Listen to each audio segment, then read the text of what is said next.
ایک صاحب نے کسی بیوہ سے نکاح کیا جن بیوہ کے 5 بچے ہیں، تو کچھ وقت کے بعد جب ان کے بچوں کا نکاح کا وقت ہوا تو نکاح نامے میں بچوں کے اصل والد کا نام نہ لکھوا کر سوتیلے والد نے اپنا نام لکھوا دیا، تو کیا اس سے نکاح میں کسی طرح کا فرق پڑے گا یا کوئی حرج نہیں ہے؟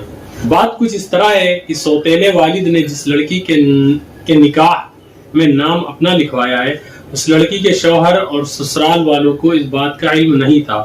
بعد میں معلوم ہوا کہ لڑکی کے اصل والد تو کوئی اور ہیں۔ سائل ہے محمد خالد صاحب۔ وعلیکم السلام ورحمۃ اللہ وبرکاتہ۔ بسم اللہ الرحمن الرحیم۔ الجواب باللہ التوفیق۔